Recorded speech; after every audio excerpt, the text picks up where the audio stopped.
It's part of my research. Well, it's your dime. What do we talk about? Well, you pull a topic out of this jam jar, and then we just talk about whatever that is. There are no trick questions, just conversation starters. If you hate the one you pull, you can reject up to 2 others.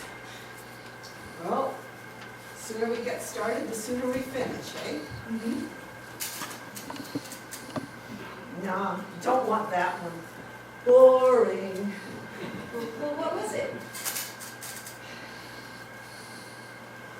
What are meaningful relationships? Why are love, respect, striving, and compassion important? Okay, pull another slip. But can I just ask you your main reason for rejecting that first one? I don't have any experience with any of that stuff. Oh. Well, I'm sorry, I didn't want to make things more difficult for you. You can reject up to 3 topics, but if you do, the 4th one is mandatory to discuss. Is that clear?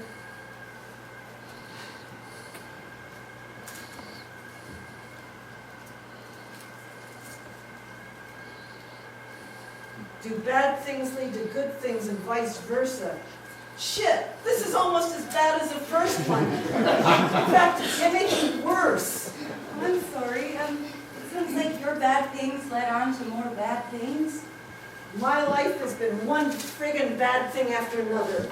One big heaping pile of shit. Is there anything at all that gives you any hope? I don't think I want to do that one either. It makes me angry. Oh, but sometimes it helps to talk it out, even with a stranger. It might not be your first choice, but perhaps sometimes these things happen for a reason. And maybe by talking about it, you can see a way ahead. Oh, there's a light at the end of this tunnel. There's a friggin' train coming at me. No, it's too hard, too painful. I can't do that. Let me pick another.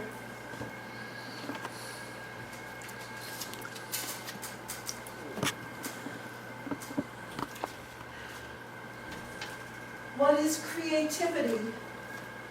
Where does it come from? Yeah, I think I can do that. Are you creative? I guess so. Oh, good. I've been painting scarves and selling them at markets and one-of-a-kind shows. It's how I make enough to get by. It's the first job I've ever had where I can't wait to get up in the morning and get out to the workshop. I kind of have this vision of a design that must be made. It's weird. I guess you could call it a beautiful obsession. So where do you think that comes from? I don't know. It's kind of like the universe wants it to be. I mean, when I make something, it's mine, but it also belongs to everyone else. I mean, why would you buy something beautiful just to lock it up in a box? Things of beauty are meant to be shared, to be appreciated. So maybe that's the same with people. I doubt that. It's a nice thought, though. Oh, look, our time is up. Here's the money. Thank you for sharing. Thank you. You know, I don't get asked much for my opinion. This has been very enlightening, I guess. Sort of a Twilight Zone experience. And a little bit like springtime, too. Strange.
down.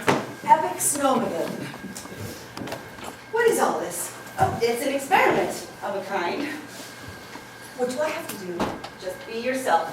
We are going to have a rather random conversation based on a topic that you pick out of that jam jar. It's our random factor. That's it? Yep, you talk, I talk. We see what happens. Do you want to know my name? No.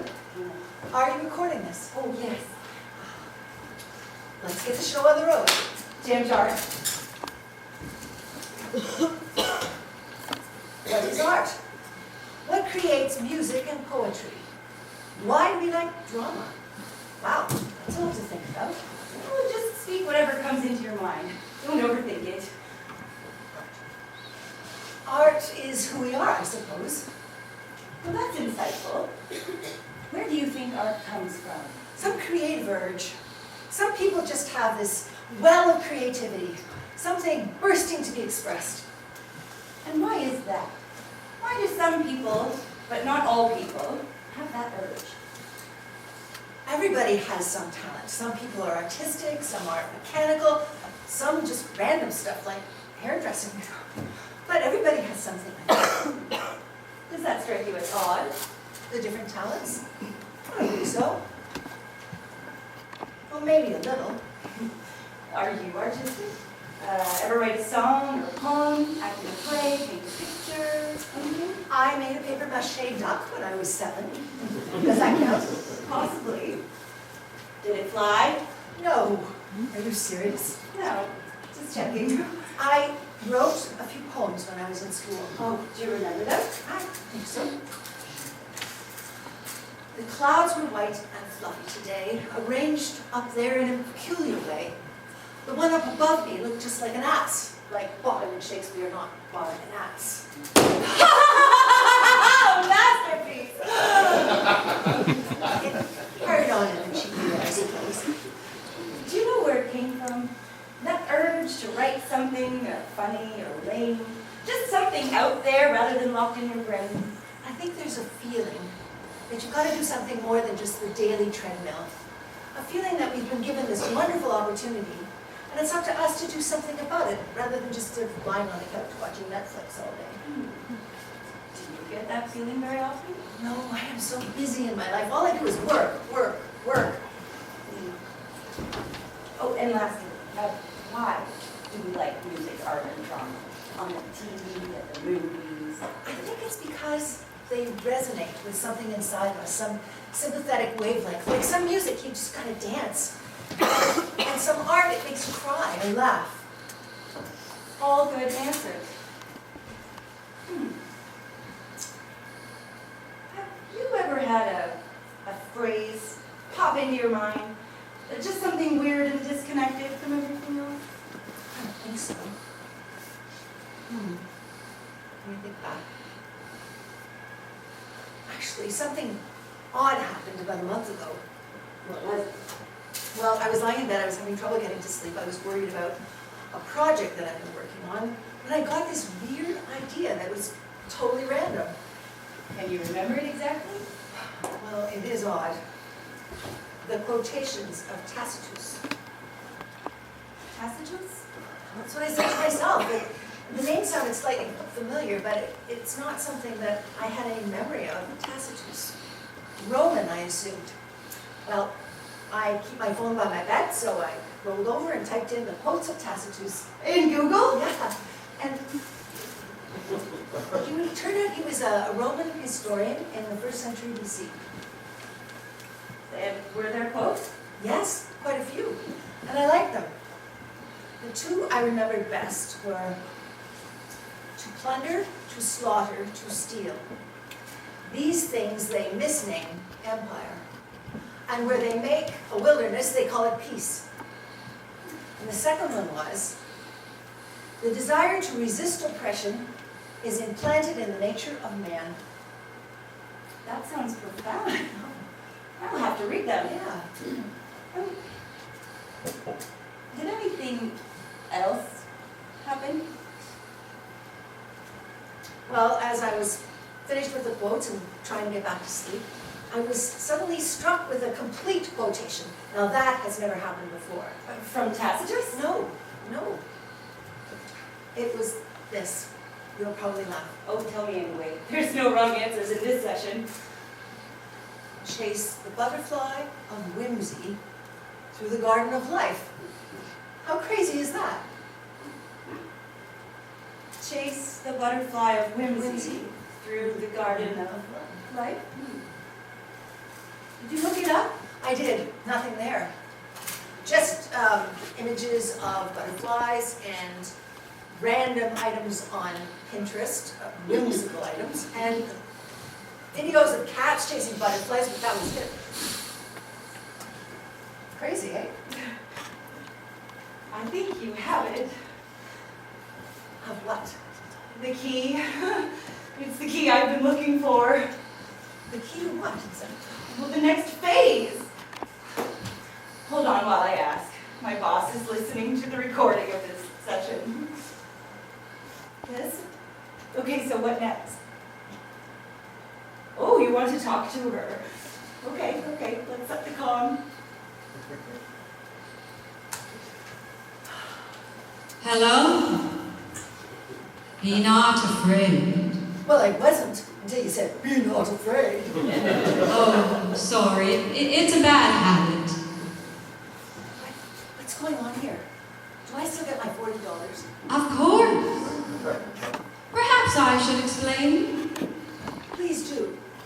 Well, first, you should imagine putting a message in a bottle, setting it adrift in an ocean of possibility, and waiting for it to land on shore to be read. Huh? Well, that's a metaphor. To be more direct, a long time ago, we is more accurate, I guess. Now, not the royal we, more like a collective. We set a system in motion as a kind of experiment to prove a hypothesis sort of thing. Experiment? Yes, that's the best way to look at it. What was this experiment meant to prove? And why put the message in a bottle? Well, it's hard to explain, really, but mostly curiosity. I wondered if you started from a blank slate and just set up some simple rules and parameters, and then set them in motion. Could things turn out, well, differently? And the bottle, well, Brachial, can you help me out here? It's a tough concept to take in, boss. I'll try. Look, this is going to sound crazy, but it's true. This reality that you live in is real in a general sense, but it is also contrived. This reality is the experiment.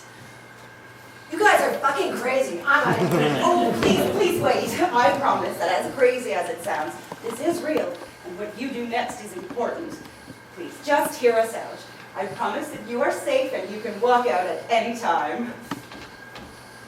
Well, if this is an experiment, as you say, you can make me do whatever you want. Oh, no, that's against the rules of the experiment. We can't intervene or control anyone, even if we really want to. No.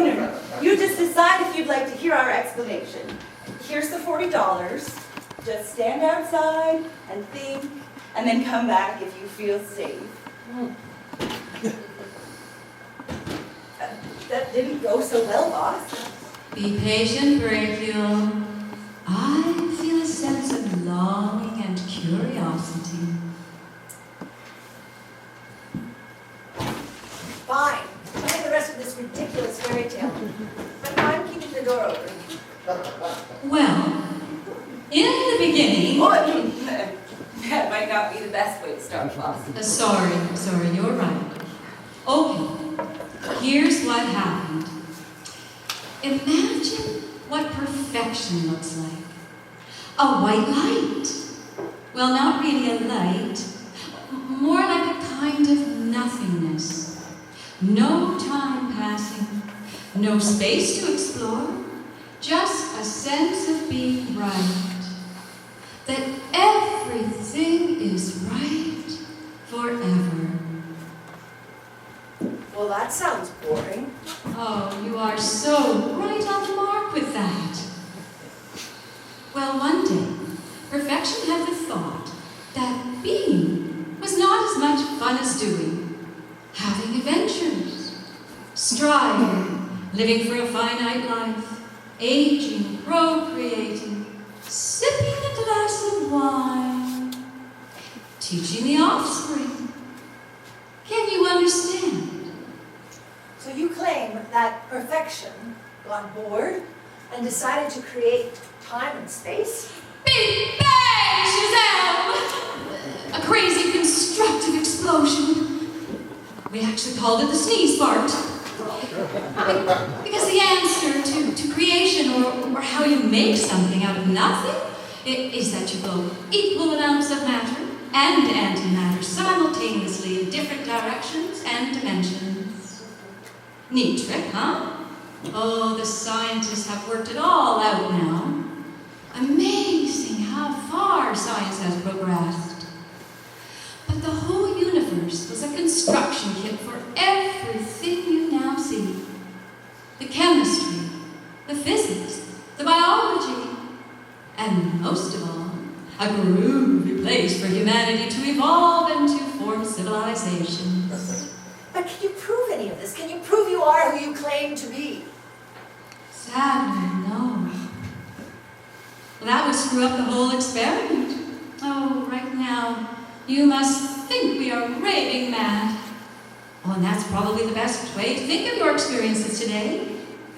But you see, you are an important messenger, sent from the experiment to tell us that the time for the next phase is at hand. The next phase. We've been waiting for this for so long. You're cracked, you're both cracked. What the hell is the next phase? It will be subtle. You see, for quite a long period of time, we have given the dark side the slight edge, the upper hand. That was to create the challenge matrix dynamic. In the next phase, we set the parameters to equality to see if our hypothesis is right.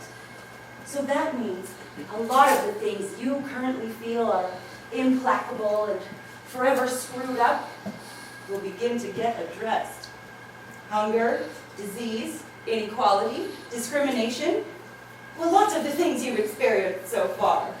So now, a life of virtue will receive a just reward. The 1% with 90% of the wealth will contribute fairly to the public budget. That kind of thing. We think you will like it. So you bastards have been tipping the scale? We had to. Oh, it's complicated. But this is a bit like, getting bathwater to swish to one end of the bathtub and then the other. The essential balance of the universe means that good begets bad and then bad begets good. Oh, do you see? You need momentum to create the need for change. Change is the opposite of perfection. Change is messy. This is absolutely preposterous. I don't believe a thing you're saying. Good. Very promising. If this is happening for real, what on earth do you need me for? On Earth. Exactly. Well, you have been chosen by a kind of selective lottery system. It's a bit like roll up the rim to win. Now, we need you to keep an eye on things. Watch for results as we change the parameters. We hate unintended consequences. We could try to monitor things ourselves, but we are not finely attuned to the nuances and trends of modern society. Plus, of course, the Heisenberg uncertainty principle, or the observer effect to be accurate, is correct in postulating that observing an experiment changes the outcomes. So we can't watch what is happening directly. Omnipresence is not the same as spying on people all the time, which would be creepy. No, we need your eyes and ears on the ground to provide insight. You apparently have the right stuff to do that without blowing the whistle, so to speak. You You got the message in the bottle that was programmed to find you. So in essence, this is a job interview. What does it pay? Oh, the $40 is customary. How often do I have to report in? As often as you'd like. We will always be here, day and night. You're both nuts. Keep thinking that it's the right idea. So if you really are in charge down here, tell me this. What happens after I die? Oh, we keep everything on a need-to-know basis. But generally I can say, you don't need to worry about it. Ah, I knew you would know. Can you tell me why so many horrible things, cruel things happen down here? Can't you guys do anything about that stuff? Unfortunately, no. If you eliminate the low notes, you also have to eliminate the high ones. Now, a Dolby kind of light would be pastel and boring. In this world, almost anything can happen anytime. That is what makes the whole thing valuable and meaningful. Everything you do, individually or collectively, has consequences. Metaphorically, you are the driver of the bus as well as the passenger. And what's to stop me from telling everyone about this scheme of yours? Oh, good luck with getting anyone to believe you. Shit, you're right. One last thing. Can I, say, report back in here 5 times a day and collect $200? As long as you have something to report, you can come back as often as you'd like. Oh, and by the way, when you do come back, what should we call you? Just call me Mary.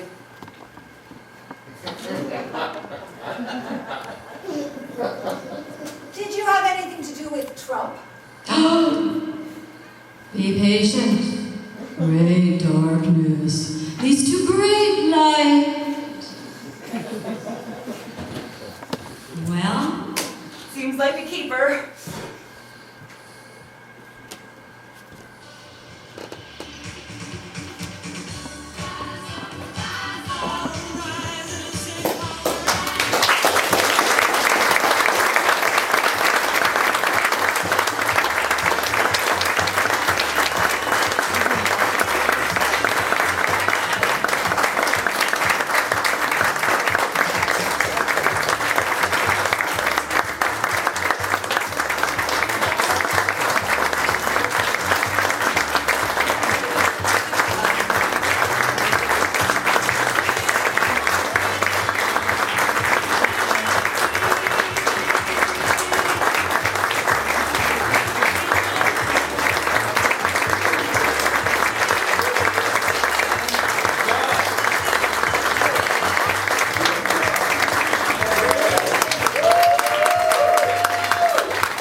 Well, there you have it. We're at intermission time. Bar is open. Fill your glass there. We've got about 15 minutes. And then we've got roadside distraction. We'll be back and a little something else in the second half. Enjoy, and if you're not having a drink, come on up. We'll have a conversation.